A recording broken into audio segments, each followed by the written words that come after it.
Good morning and welcome to the fourth in a series of Cybersecurity Spring, Cybersecurity Training webinars led by Jessica Alvarez of our Compliance Department. These are always interesting and I have always learned something from it. My name is Matt Patton. I'm the CEO here at Cutler Investment Group. And I wanted to welcome you and thank you for coming to hear Jessica's thoughts and how you can keep yourself safe on the internet. So Jessica.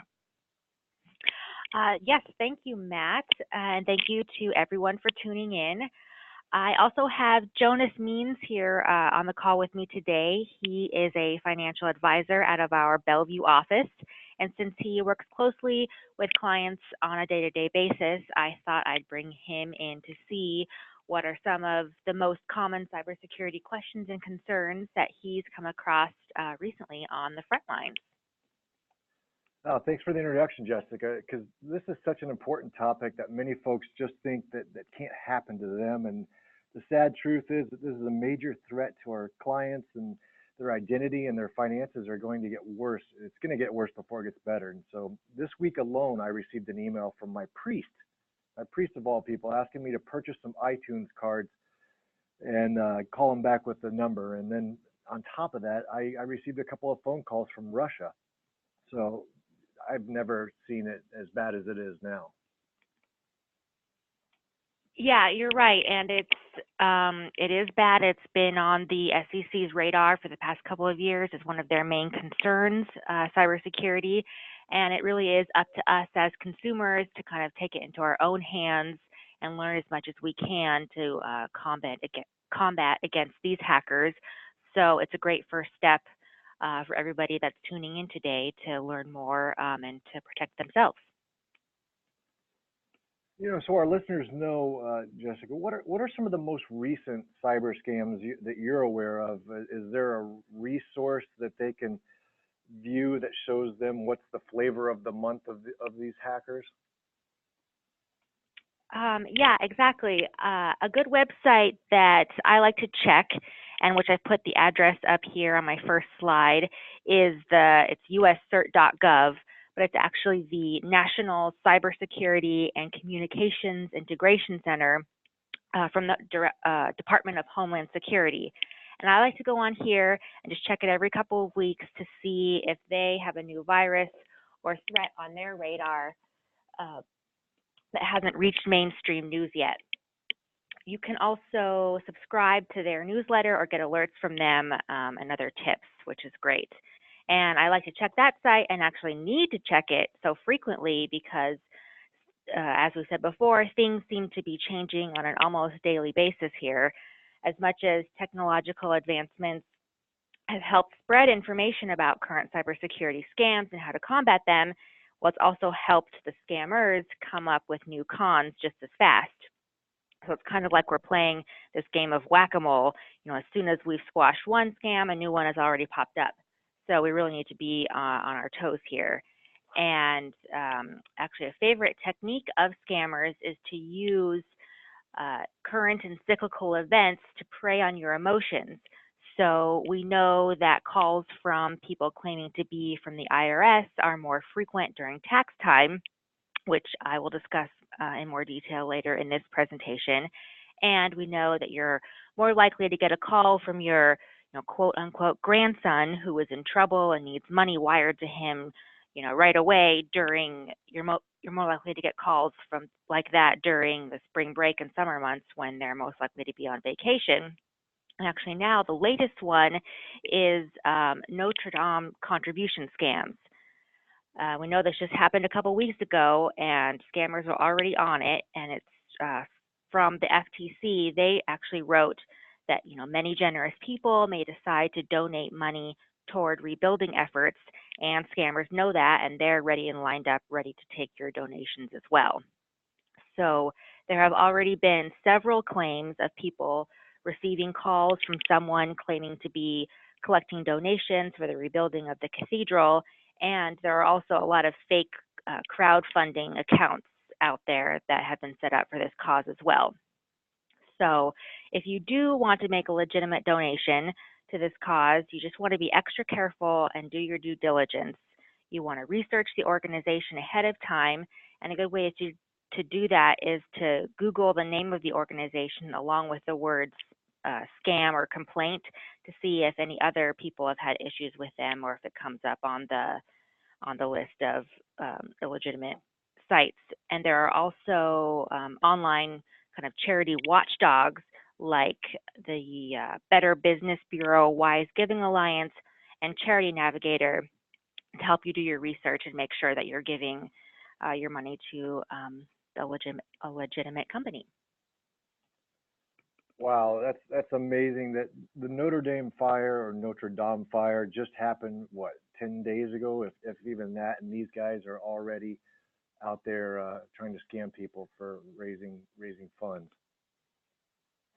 Yeah, like I said, with the technology these days, news spreads fast, but it's also nice to know that the FTC was already on it as well. They put up a notice on their website to warn people about it. So, it's kind of like we're playing this game of cat and mouse. Just as fast as the scammers come up with something, the FTC is right there behind them to help stop that. So that is good to know. All right, so next up on my kind of new and notable here is actually an update to a tip that I gave on my last Cybersecurity Spring Cleaning presentation. And at that time, I had suggested to everyone that they take a minute to clean out their inbox by unsubscribing from any newsletters or promotional emails that they receive that they don't need or that are just clogging up your inbox. Well, actually, the new best practice for dealing with these emails is to just send them to your spam box. And most email programs will give you the option to mark emails as spam, so they'll go directly into your junk folder and not show up in your regular inbox. And the reason for this method, instead of unsubscribing, is, well, one, it will save you a lot of time to just go in and flag the email as spam instead of opening up and unsubscribing, clicking, and all of that. But it also, more importantly, it doesn't give the company sending the email hit points of data about your tendencies. So every time you open one of these promotional emails, you're unwittingly giving out so much information. They can tell that you opened the email, when you opened it, which device it was opened on, how long you had it open for, and all of these things that tell them how to market to you better in the future. Like if you've ever noticed that if you open an email from a company once, you'll start getting more frequent emails, sometimes multiple times per day from that company. It's because by opening the email once, you gave them a signal that the email address is valid, that you check that email address, and that you may possibly be interested in the material that they're sending you. So they're just going to take that and run with it and just hammer you with all of the marketing materials that they have. So the best thing to do in this case is to just not even open the email and to just mark it as spam. Thanks for that tidbit. I probably spent an hour last week unsubscribing from emails, and then I realized I started getting more from the same company. So I didn't know that, and that's going to be a big time saver. Thanks, Jessica. You're welcome. I'm glad we're all learning things here today. And then my last here, best practice for what's new is something that has been around for a couple of years, but just kind of is coming in the mainstream that I've heard from a couple of different experts lately, is to lie on password security questions when you're setting up a new login. And these are the questions that we all know. What is your high school mascot? What was the name of your third grade teacher? What is your oldest child's middle name? Etc. And actually, when you take a step back and think about it, those are actually really personal questions and they can tell a lot about you. And giving out that information to the hands of a hacker, along with your username and password, is just only a few quick stops away from full-on identity theft. So just like giving out your email checking habits when you don't mean to, this is another way to just stop and think about the personal information that you're giving out when you actually don't need to. So the suggestion for these questions is to have a set of fake answers for the questions or different answers for different websites. So you basically want to treat it with the same logic as having different passwords for different sites. You want to make up a different fake teacher or fake middle name for each different site. That way, the hackers can't easily get the answers to the questions by doing a Google search on you, and they can't get into your other logins once they figured out an answer to one question on one site, since you have used different answers to the questions for different sites. And also, you're not giving out your actual private information for free. Password managers like LastPass and Dashlane can help you keep things organized between the different sites with their little notes section in each different site that you can save. You can put your notes to the answers to your security questions there, which was my requisite plug for using a password manager for this presentation. I know if you've listened to my other presentations, you know how much of an advocate I am for using password managers, so that was my little plug for this one. However, if you don't have a password manager or you don't want to use one, another tip for answering the security questions is to always use the create your own question option if they have it. That way you can at least control the information that you're giving out so that it's not something very personal or easily guessable with a simple Google search. You just want to make sure the answer is not something, obviously, that you've talked about on social media or other public sites. Well, that's some great safety hacks, but I do believe I just heard our compliance officer say to lie, which probably doesn't come up that often. One of the things that I'm hearing from clients and friends is we just finished filing our 2018 taxes, and they are getting phone calls from the IRS. What's best practice for receiving phone calls from the IRS? Yes, the IRS is calling. Now, if you haven't received a voicemail from the, quote unquote IRS in the last couple of years, then count yourself one of the lucky few ones. First of all, this particular scam by now is well known, and you should not answer these calls, and definitely do not call them back if they leave you a message. The IRS has said that they will never make calls like this, and that any call that you receive claiming to be from the IRS, calling about your recent tax returns, or that they're monitoring your location and that you need to call them back immediately, these calls are malicious and fraudulent. Which actually brings me to my next topic for the presentation, which is just robocalls in general. And if you've noticed an increase in the amount of robocalls that you've been receiving lately, not just from people claiming to be from the IRS, then you are not alone. This problem has been around for a long time. Actually, back as far as 2009, the FTC made rules that prohibited robocalls unless that telemarketing company had the consumer's prior written authorization to transmit such calls. Now, I know what you're probably thinking. You're fairly certain that you have not given written authorization to all of these companies to be getting robocalls from them. And you're right, most of the robocalls that you receive today are actually illegal. Once again, it's these technological advancements that have made it really easy for scammers to reach you. And this time they're using internet-powered phone systems and auto dialers, which let them send out literally thousands of calls every single minute. And it's really cheap and really easy for anyone to set this up, and it has resulted in billions of mostly illegal robocalls over the past couple of years. However, just recently, we seem to have seen a little bit of light at the end of the tunnel in this case. Back in 2015, the FTC started several initiatives to help combat robocalls, and these were things like having contests for developers to design tools to block robocalls and help investigators track down and stop them. And it looks like those initiatives and their efforts have paid off, because it was announced just at the end of last month that 4 separate entities that were responsible for billions of unwanted and illegal robocalls have agreed to settle on charges that they violated the FTC Act and the telemarketing sales rule, including the do not call provisions. And actually, one of the defendants in that case was responsible for providing the software platform that allowed so many of these calls to go out. So that was a really big win for the FTC and consumers alike on this topic. But like I said, that just happened at the end of last month after 4 years of these initiatives. So this is still a big issue and a big industry that is not about to go away overnight. So in the meantime, while we're still receiving all of these robocalls, what should you do if you get one?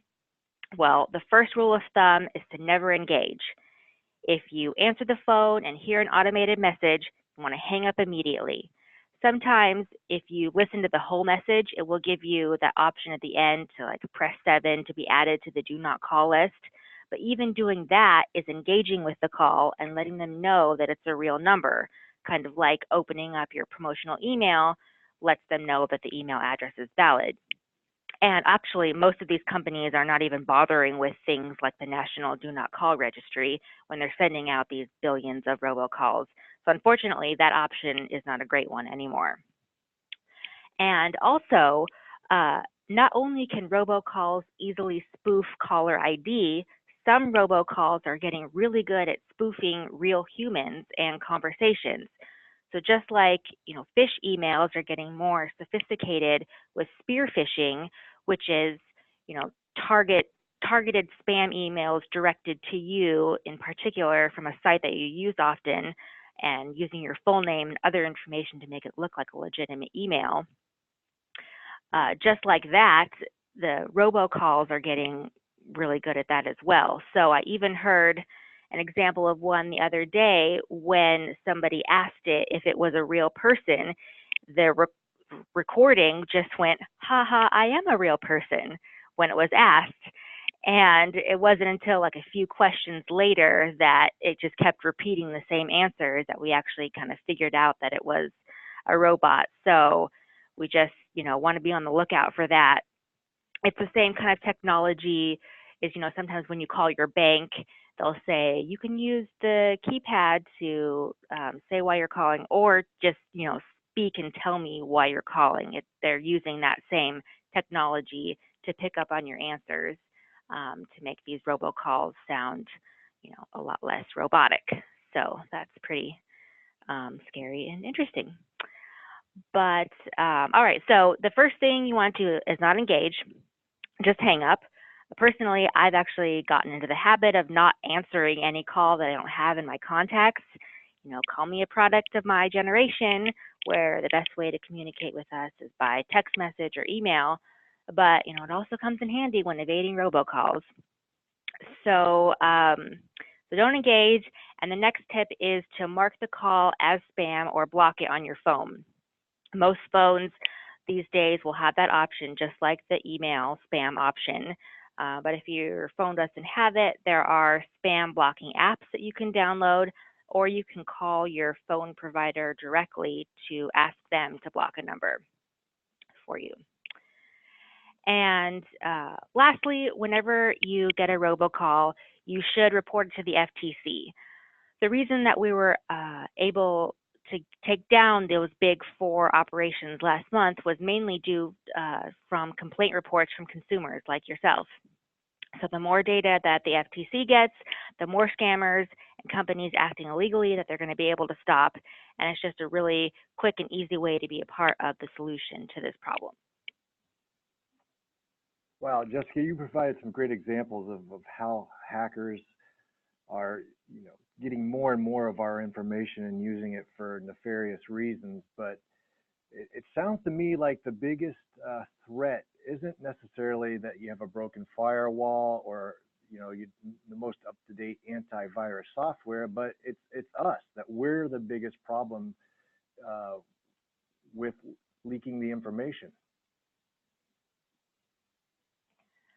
Yeah, that's right. And if there's anything that I want people to take away from today, it's that you have to be responsible and proactive in protecting your private information. Yes, antivirus software is important, but it's up to you to keep it up to date. It's up to you to make sure the scans are running each week. So here, just for a little flair here, I'm going to show you a simple password hack, so to speak. Here, let me just pull it up. So here I've got this site here from Goodreads, and if you've ever saved your password in your browser and it has those little dots, I'm going to show you how easy it is to actually hack that. So you highlight it, you right click, and go to inspect, and this code will kind of come up here on the right hand side, and where it says password, I believe it's here. You just, instead of write password, you write text and enter, and boom, you can see there up in the corner, the dots have actually turned into what my actual password is. Now it's my fake test password where it just says, this is my password. But that's how easy it is to, uncover those dots. And I'm not sure, when this particular hack would ever come into play, or, if it's something that you actually need to be very worried about. I mainly did it to show you that your information may not be as secure as you think. Those dots aren't protected by some strong firewall or password encrypted software. It's just a little bit of code that is available right there under the surface for anyone to see. And we know that sites that have a lot of our personal information can be pretty cavalier about their security, or who they blatantly give our information out to. Facebook comes to mind in that. So it really is up to you as the consumer to be smart and conscious about what information you're putting out into the world and the best way to protect it. That little example there, that's crazy. I had no idea. But I guess I could figure out what my password is if I forget it, though. But when this stuff happens to our clients and friends, what is your advice? What should they do when they feel like their information's been compromised? Well, first thing, I just want you to always feel free to call, Jonas or myself or your advisor here at Cutler if you think that you've been hacked. We will help you with your accounts that you have with us by calling your custodian and working with their fraud department, and we'll also give you suggestions on what to do for other accounts or other areas of your life that, are affected by this hack. So I just always want, you to feel comfortable with us as a resource for things like that. And if you missed any of my previous cybersecurity webinars, they're up on our website, cutler.com, in the commentary section, as well as this one will be by the end of today or tomorrow if you want to pass it along to anybody. And feel free to contact me if you have any questions about this presentation, my other presentations, or just about cybersecurity in general. All right, thank you, Jessica. Again, this was Jessica Alvarez of our compliance department here at Cutler, presenting cybersecurity, the update from some of the stuff that she's presented previously, and some new ideas. Appreciate your time, Jessica, and helping us make sure our clients are staying safe. And again, just to reiterate, if you do have any follow-up questions or any concerns, please reach out to your advisor or any of us here at Cutler. We're happy to answer them. I did get one question through the chat function. The name of they're asking the name of the password manager. I think you might have listed 2 or 3, Jessica. Yes, the 2 that are kind of the most common are LastPass and Dashlane. Those are 2 good ones. Suggest. And LastPass is what we use here at the company as part of our I guess, pursuit of keeping passwords safe. Okay, with that, please feel free to follow up with any of us at any time. And again, thank you, Jessica. Have a great day, everybody.